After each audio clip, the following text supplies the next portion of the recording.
Welcome aboard the Story Arc. I'm your captain, Kenny Mears, and let's take a voyage together. Families can be complicated. People come and go, live and die, marry and divorce, and sometimes live entirely different lives. But we are all still family, even if it does get a bit messy sometimes. Today's storyteller, John, comes to us from St. George, Utah, and has a story to tell about discovering who his father was. Here's John. My name is John Harrison. I'm originally from the city of Detroit, Michigan, and I've been a storyteller throughout my life. My dad was a storyteller, my grandfathers were a storyteller, and I think it's in my DNA to tell stories. My public background in telling stories is back in 2000, I was selected by my office to be the public information officer for our agency in Colorado. And that's when I began to tell stories about activities going on there. And our division was 5 states, so I actually told stories about the agency in Montana, Idaho, Wyoming, sometimes Utah. So that's sort of my background. The title of my story is Hey Little Brother. And it's a story about me following what we call the moth storytelling technique, which I'm a big fan of, which means it has to be about you, it has to be true, it can involve anyone else, and it has to be about 5 to 7 minutes in length. And so that's kind of my orientation for telling this story. It's a story about finding out who my dad was, which in our family was a secret.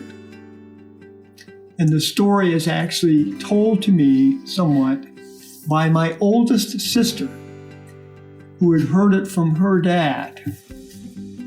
And that's sort of the backdrop of our story. Now, all of this takes place when I'm 5 and my sister is 9. So you can imagine the revelation when in the story I tell my audience that my sister leans down, puts her hand in cupping shape, like kids do when they tell a secret to one another, and whispers, "My dad is not your dad." And to make sure that I understood, she repeated it twice. "My dad is not your dad."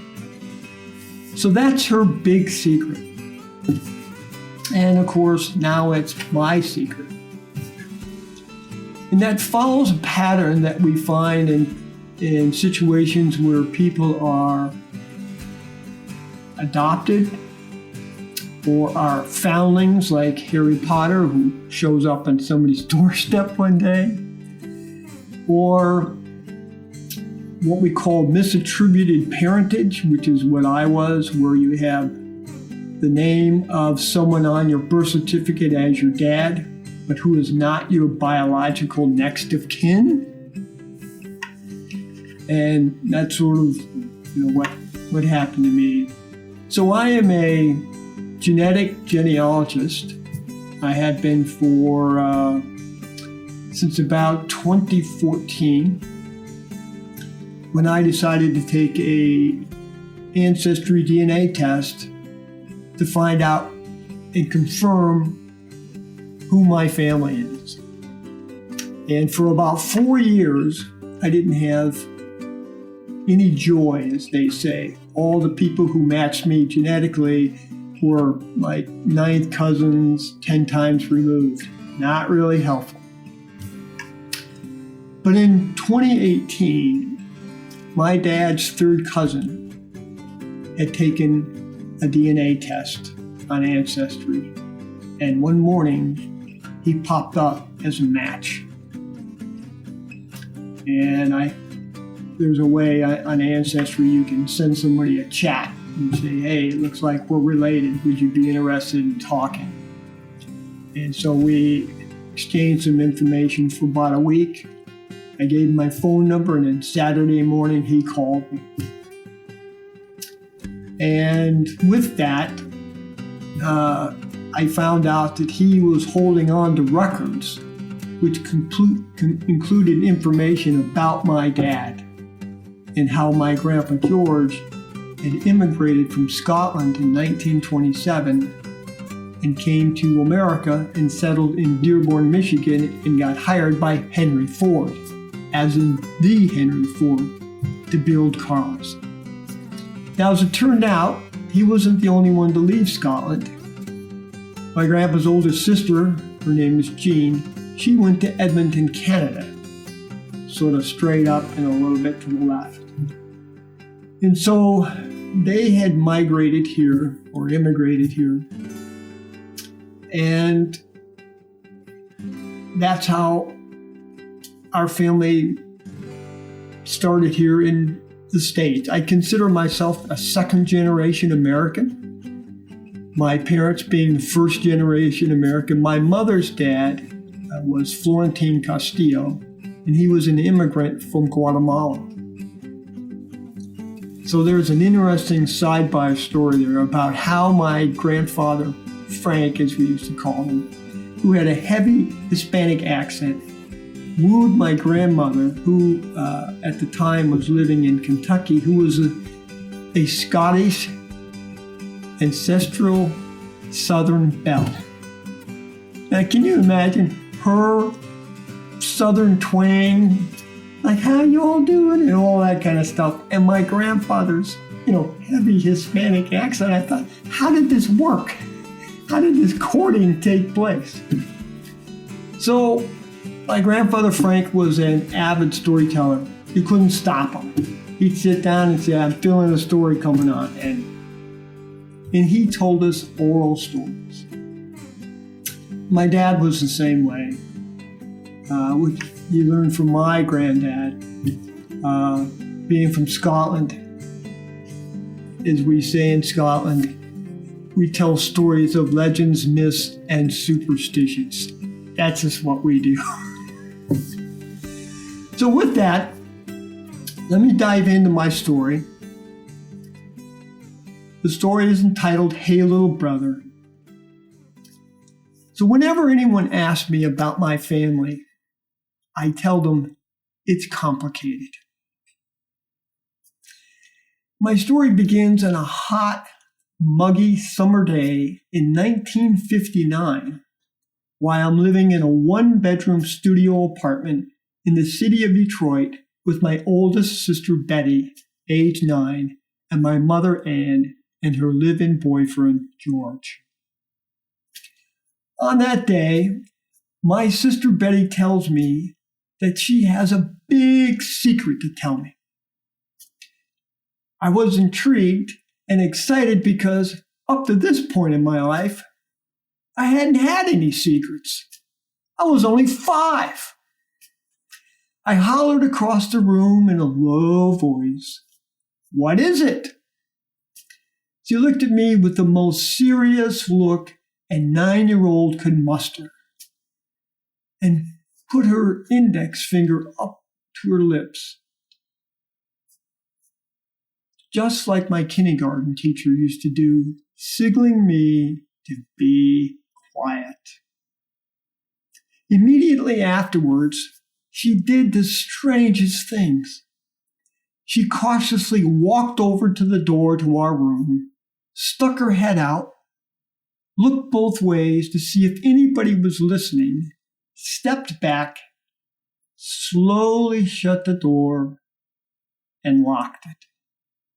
Then she walked over to the only window in the room, looked out, looked both ways, reached up, locked the window, and slowly drew down the shade.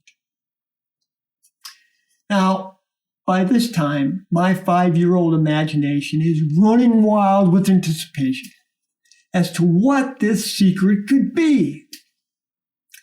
Betty finally walked over to me, bent down, and put her hand up to my ear in cupping shape and whispered, "My dad is not your dad." In that moment, I was overwhelmed and completely shocked. How could that be? I thought to myself. My last name is the same as hers. I was a Harrison. I had been a Harrison since the day I was born. Or so I thought. As time passed, I asked myself this question repeatedly. If my sister's dad is not my dad, and my mom's live-in boyfriend isn't my dad, then who's my dad? This question wouldn't be answered for 9 more years. It followed on the heels of a move from Detroit to the suburbs to the city called Dearborn Heights.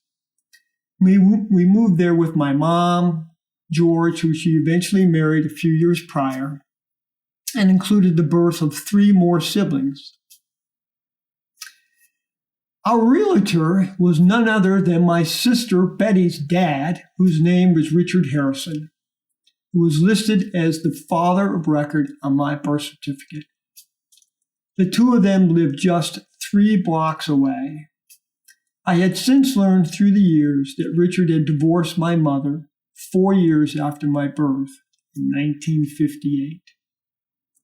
In the summer of 1968, when I was 14, my mother received a telephone call from Richard Harrison. When she hung up the phone, she told me to go over to his house without explanation. When I arrived, Richard greeted me at the door and invited me into the house, where there was a middle-aged man standing in the middle of the room wearing a very nice suit about my height. Upon introductions, I learned that this person's name was Ian. And during our conversation, I learned that Richard, my sister Betty's dad, my mother Ann, and Ian all went to the same high school in Detroit. Ian chatted me up for the next 3 hours, and then he said his goodbyes and left. Afterwards, Richard said to me, "That's my father," as in my biological father. Now, for the next 15 years, my dad, Ian, and I would see one another infrequently by prearrangement through Richard. During these visits together, my dad never shared any information about his family, about his occupation, nor did he ever ask me about mine, even though I was married and had 4 kids, which means he was their grandfather. Our relationship as father and son took a 22-year hiatus following a new job that I had taken with the government and subsequently transferred out of state in 1987 until 2009. In 2009, my dad, Ian, and I corresponded about the circumstances of my birth. However, he declined to discuss the matter in detail, and I received no further contact from him afterwards. In September 2014, I felt prompted to type my dad's name into the internet. Within seconds, much to my surprise, his obituary appeared on the screen. He had died on June the 26th of that year. For several minutes, I just looked at it, processing what this would mean to our relationship.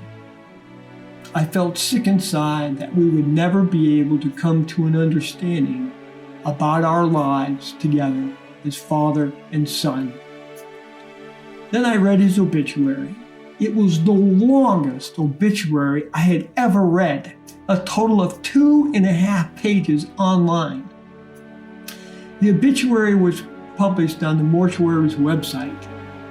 Nowadays, I found out that you can publish an obituary at any length, which my dad used to his advantage. For several weeks afterwards, I continued to read the obituary with great interest. It contained his family history and the story of his life.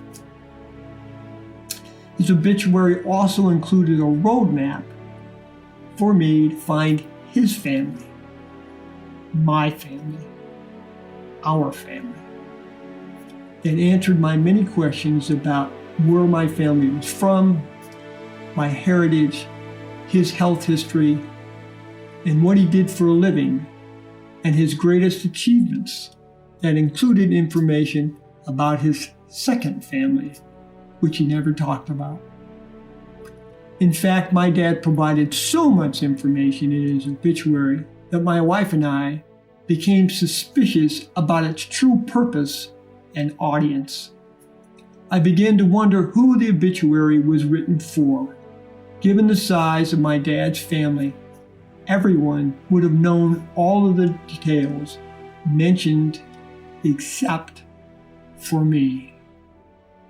Then it occurred to me that maybe he wrote that obituary for me, which gave me enough information to connect with my grandparents, my aunts, uncles, and cousins on 3 continents, and disclosed that we were descendants of Scottish Highlanders. And that is the story of Hey, Little Brother.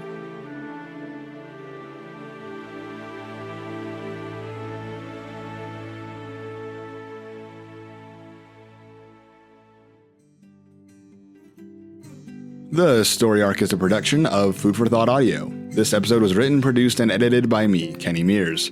We'd like to thank today's storyteller, John Harrison, for sharing his story. Be sure to follow us on Facebook, YouTube, or Instagram, or wherever you listen to podcasts for more content. And until next time, thanks for listening.